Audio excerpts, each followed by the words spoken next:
Untuk teman-teman yang ingin mempromosikan bisnisnya atau mendukung YouTube ini, bisa menghubungi nomor gua yang ada di kolom deskripsi. Waktu di periode pertama Alexis Sanchez bersama Inter, kejadian kayak gini tuh sering banget. Ketika Inter jadwalnya lagi padat, Serie A lagi berlangsung, Alexis cedera. Nanti begitu masuk ke international break, dia tiba-tiba sembuh, bisa main 90 menit bersama Chili. Nanti ketika international breaknya kelar, dia cedera lagi. Aduh nih, nyebelin banget nih Alexis Sanchez. Jerewetan ceking kita, nyerewetin apa aja. Teman-teman yang sedang kalian saksikan saat ini adalah Cerewetin Inter. Apa kabar teman-teman semua? Semoga dalam keadaan sehat.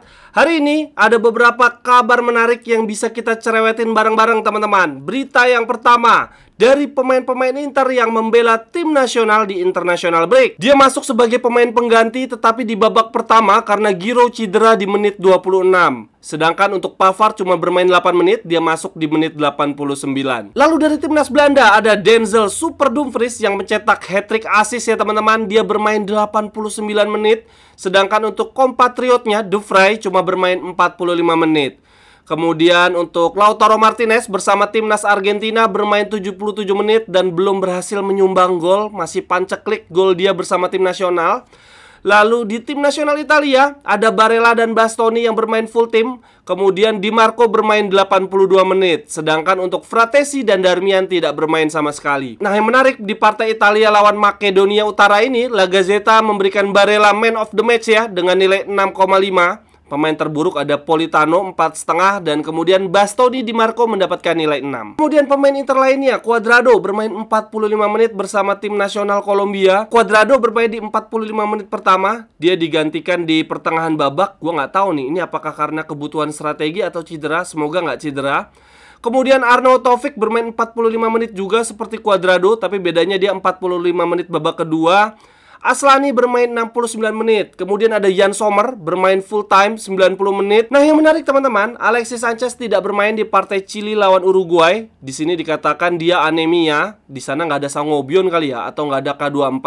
Tetapi yang menyebalkan teman-teman, Alexis Sanchez available ya. Dia tersedia untuk partai melawan Kolombia, melawan Cuadrado. Ini nyeremin banget. Terakhir kali Alexis Sanchez lawan Cuadrado, dia cedera ya 2 bulan.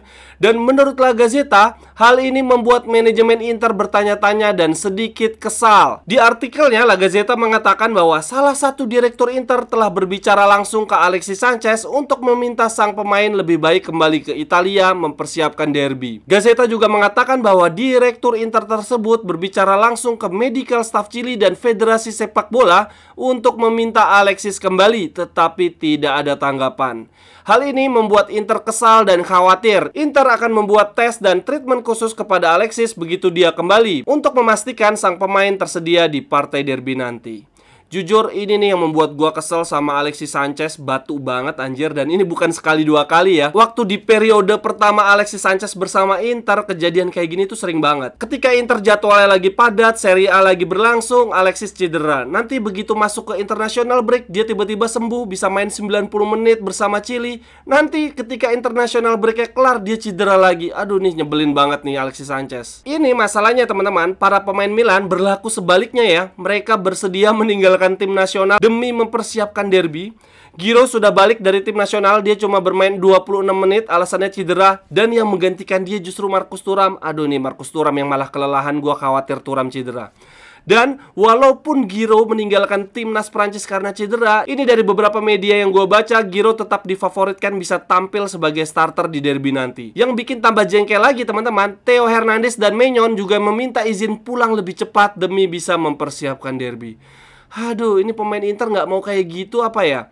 Masalahnya ini di international break masih ada satu partai lagi ya. Masih ada satu pertandingan lagi di tim nasional masing-masing. Semoga semuanya bisa kembali persiapan lawan derby, tidak ada yang cedera. Dan ngomong-ngomong soal derby teman-teman, La Gazzetta baru saja merilis berita yang menurut gua kurang fair sih. Mereka membuat rangkuman statistik ya, 4 derby terbaik di Eropa berdasarkan perjalanan di Liga sejauh ini. Padahal kan Liga baru berapa pertandingan. Ini gua bacain satu persatu untuk rangkumannya, teman-teman silahkan lihat pada layar.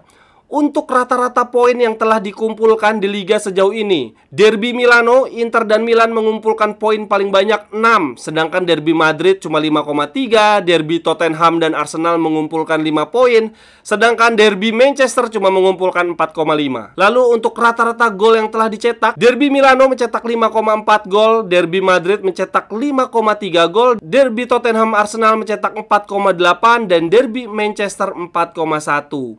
Kemudian untuk rata-rata kebobolan, Derby Milano cuma kebobolan 0,7 gol, Derby Madrid 0,8 gol, Derby Tottenham Arsenal 2 dan Derby Manchester 2,3. Jadi lagi-lagi secara statistik Derby Milano yang terbaik. Kemudian perbandingan yang terakhir dalam jumlah penonton yang hadir di stadion. Baik Inter maupun Milan telah menghadirkan 144.000 sekian untuk penonton di 3 giornata awal. Sedangkan untuk Manchester, baik City maupun United, total 126.000 sekian. Real Madrid dan Atletico di awal La Liga menghadirkan 122.000. Wah, jauh juga ya. Kemudian untuk Tottenham Arsenal cuma menghadirkan 121.000. Tapi sekali lagi teman-teman, menurut gue ini perbandingan yang nggak fair sih. Ngapain ngebandingin liga yang baru berjalan 3-4 pertandingan? Mendingan ngebandingin statistik liga musim lalu ya. Jumlah penonton, poin, jumlah kebobolan, dan jumlah memasukkan. Kan lebih jelas ya, lebih utuh satu musim pertandingan. Kemudian lanjut berita yang ketiga teman-teman. La Gazzetta membuat rangkuman juga tentang keuangan Inter sampai dengan bursa transfer musim panas ditutup. Ada 5 poin yang mereka sampaikan. Yang pertama adalah hasil dari pencapaian masuk final Liga Champions musim lalu, Inter mendapatkan uang sebesar 100 juta euro. Lalu poin yang kedua, pengeluaran keseluruhan Inter dari musim ke musim terus berkurang. Di tahun 2021, pengeluaran Inter 245 juta. Kemudian di tahun 2022, pengeluaran Inter seluruhnya adalah 140 juta. Kemudian di tahun 2023, pengeluaran Inter total cuma mencapai 80 juta.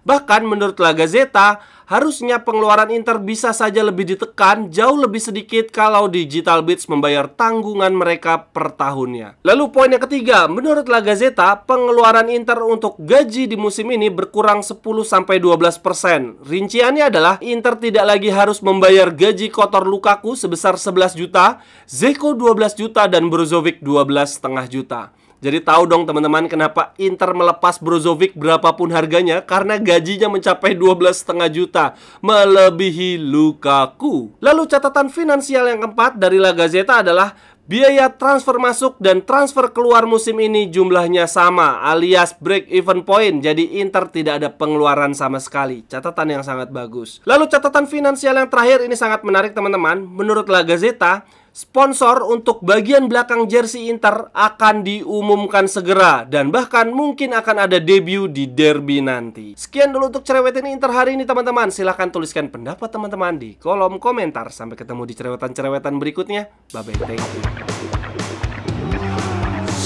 Cerewetan ceking kita, nyerewetin apa aja.